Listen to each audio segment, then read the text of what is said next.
अस्सलाम वालेकुम फ्रेंड्स। आज हम पढ़ेंगे चार्ल्स डिकन्स का बड़ा ही मशहूर नावल हार्ड टाइम्स।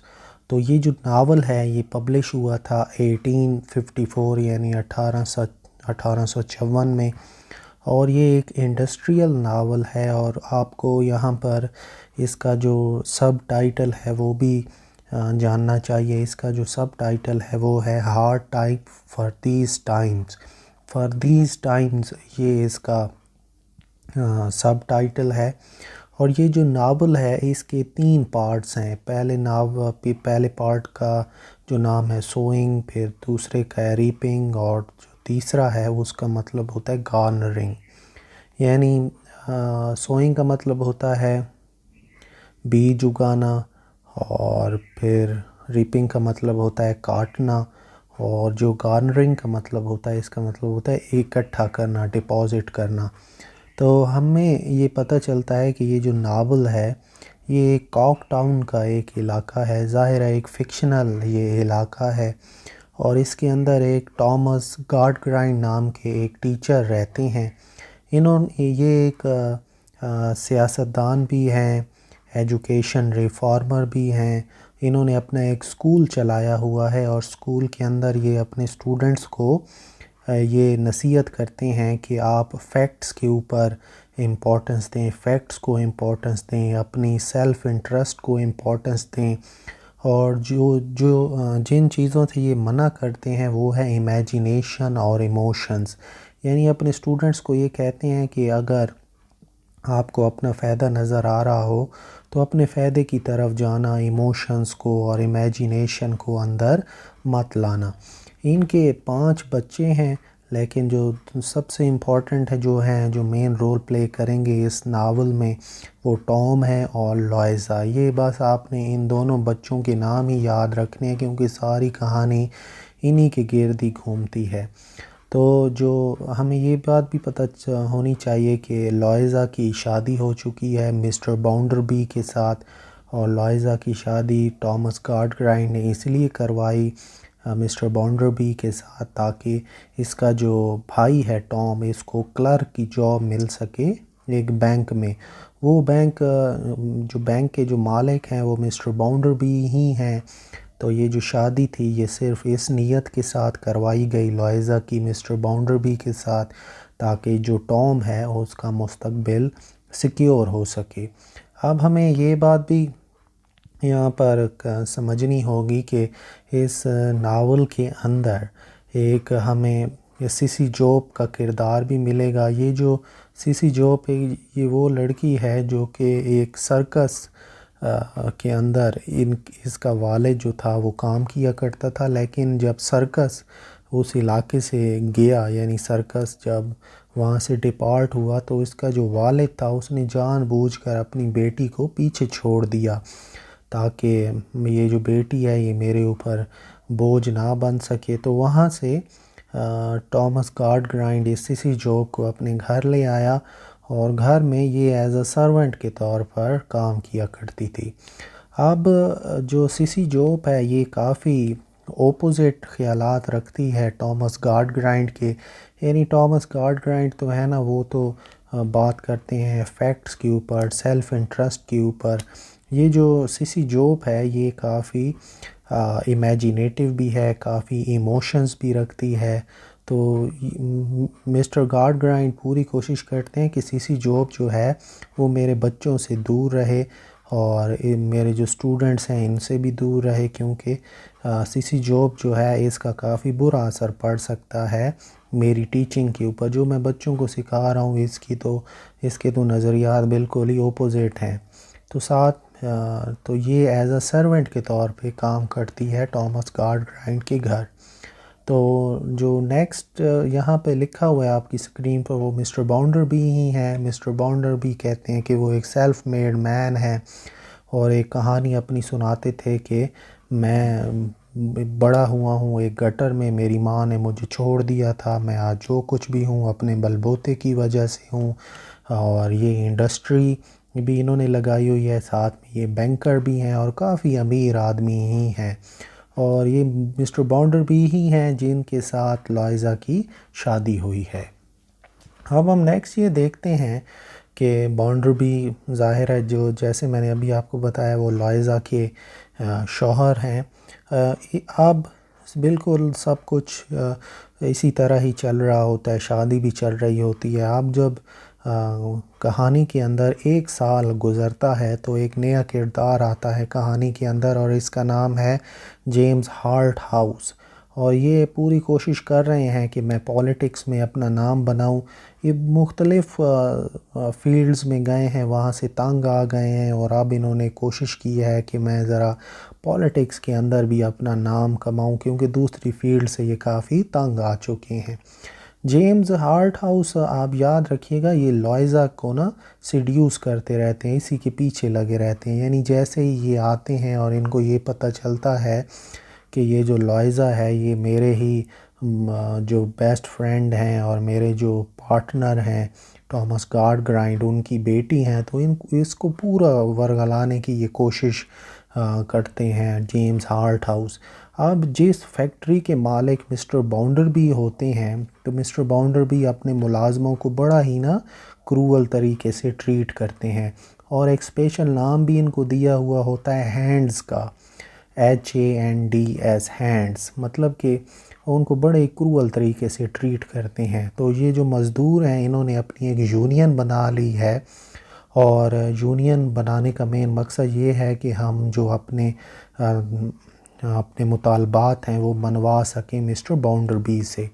अब इन्हीं मज़दूरों में एक स्टीफ़न नाम का आदमी भी है। स्टीफ़न जो है ये शादीशुदा है, और इसकी शादी एक बड़ी ही ना अल्कोहलिक औरत के साथ हुई है। घर में ये जब जाता है तो अपनी बीवी के साथ काफ़ी इसकी लड़ाइयाँ होती हैं।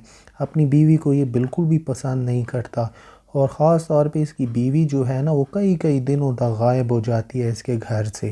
तो स्टीफ़न जो है वो चाहता है कि मेरे साथ जो रेचल नाम की लड़की है मैं उसके साथ शादी करूं। तो स्टीफ़न की उम्र 40 साल है, लेकिन बेचारे ने ज़िंदगी में इतनी मुश्किलात देखी हैं कि वो अपनी उम्र से ज़्यादा बूढ़ा नज़र आता है। और जो रेचल है इसकी उम्र 35 साल है, और ये दोनों चाहते हैं कि हम शादी कर लें। लेकिन मसला ये है कि स्टीफ़न की पहले से शादी हो चुकी है एक अल्कोहलिक औरत के साथ, तो वो इस शादी से अब अपने आप को बचा नहीं सकता। अब स्टीफ़न को बुलवाता है मिस्टर बाउंडरबी और कहता है कि आप ऐसा करो, ये जो यूनियन बनी है ना इसकी ना आप जासूसी करो। तो ये स्टीफ़न इनकार कर देता कि मैं नहीं करता जासूसी। तो मिस्टर बाउंडरबी ना स्टीफ़न को अपनी फैक्ट्री से निकाल देते हैं, जॉब से ख़ारिज कर देते हैं। तो वहाँ पर लॉयज़ा और जो टॉम है वो पहुँच जाते हैं स्टीफ़न के पास, और उनको स्टीफ़न को दिलासा देते हैं कि हम आपकी मदद करेंगे और आप घबराइए नहीं। इसी वक्त टॉम जो है वो स्टीफ़न को ये दिलासा भी देता है कि आप ऐसा करना, बैंक के ना आसपास आवारा घूमते रहो 2-3 हफ्तों तक, वहीं पर आपके लिए मदद आएगी। असल में ये एक चकमा था, एक चाल थी तो स्टीफ़न को फंसाने की, और वो बिल्कुल हुआ भी वैसे ही। 1-2 हफ्ते के लिए स्टीफ़न बैंक के आसपास घूमता रहा, और बैंक के अंदर से 125 पाउंड्स की चोरी हो गई। उस 125 पाउंड की चोरी का इल्ज़ाम स्टीफ़न के ऊपर लग गया, और इसको फंसाया किसने था? टॉम ने फंसाया था। अब वहाँ पर एक मिसेस पैगलर नाम की औरत को भी देखा गया है। ये मिसेस पैगलर कौन है ये आपने जहन में रखना है, क्योंकि ये आगे एक अहम रोल प्ले करेंगी। अब हार्टहाउस जो है वो लॉयज़ा को कहता है कि चलो हम भाग निकलते हैं, आपकी बड़ी मुश्किल शादी में आप फंसी हुई हो, अच्छा यही है कि हम भाग निकलते हैं। तो लॉयज़ा कहती है ठीक है, हम ना रात के टाइम भागेंगे, आप मुझसे मिलना। तो जो नौकरानी है मिसेस स्पारसेट वो सारी गुफ्तगू सुन रही होती है, और जैसे रात के टाइम लॉयज़ा निकलती है तो मिसेस स्पारसेट निकल पड़ती है लॉयज़ा के पीछे कि मैं इसको रंगे हाथों पकड़ूं हार्टहाउस के साथ भागते हुए। लेकिन होता क्या है कि लॉयज़ा जो है वो ट्रेन पकड़ती है, अपने वालिद के घर जाती है, और अपने वालिद से जाके लड़ती है कि आपने क्यों मुझे सिर्फ फैक्ट्स और सेल्फ़ इंटरेस्ट सिखाया है। शायद वो मोहब्बत में गिरफ़्तार हो चुकी थी जेम्स हार्टहाउस के साथ, लेकिन वो अब एक्सप्रेस नहीं कर पा रही, अपनी मोहब्बत को बयान नहीं कर पा रही। अब हम नेक्स्ट ये देखते हैं कि जो सिसी है, वो जो नौकरानी है, वो जाती है हार्ट हाउस के पास और कहती है कि आप पीछा छोड़ दो लॉइज़ा का, वो पहले से शादीशुदा है और आप जो उसे तंग कर रहे हो ना, इससे उसकी ज़िंदगी बर्बाद हो जाएगी।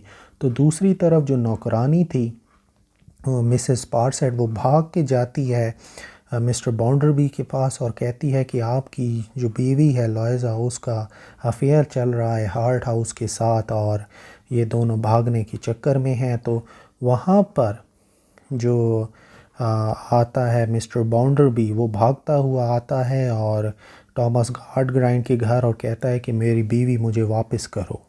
तो टॉमस गार्डग्राइंड कहते हैं कि नहीं, अगर वो यहाँ आपके साथ नहीं जाना चाहती तो वो यहीं रहेगी, ये जो शादी है ये यहीं पर ख़त्म होती है।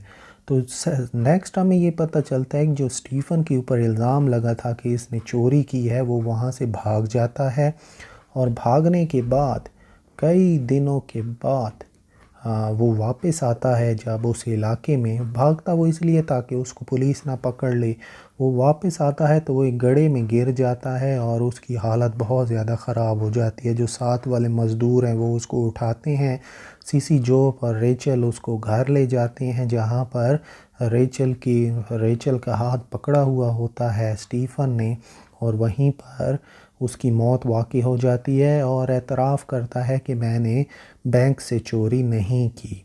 तो सबको पता चल जाता है कि वो असल में टॉम ही था जो कि असल मुजरिम था, और टॉम अब वहाँ से भागने की कोशिश करता है।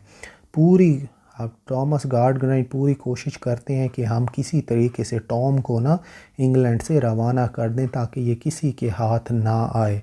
पूरी प्लानिंग कामयाब हो चुकी होती है कि अचानक से वहाँ पर एक बिटसर नाम का मिस्टर गार्डग्राइंड का स्टूडेंट आ जाता है जो कि पकड़ लेता है टॉम को। टॉम को इसलिए पकड़ता है क्योंकि बिटसर ये बात मानता है कि मैं अगर टॉम को पकड़ के मिस्टर बाउंडरबी के पास लेके जाऊंगा तो मुझे वहाँ से प्रमोशन मिलेगी।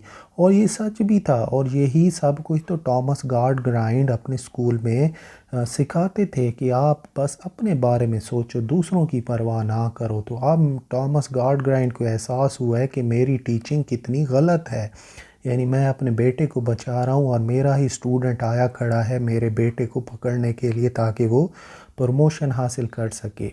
तो अब एक सर्कस के एक मुलाजिम होते हैं मिस्टर स्लैरी, वो बिटसर से छुड़वाते हैं टॉम को और उसको वहाँ से रवाना कर देते हैं, लेकिन अंजाम बहुत ही बुरा होता है। टॉम जो है बाहर के मुल्क में जाता है और वहाँ जाकर उसकी मौत वाक़ई हो जाती है।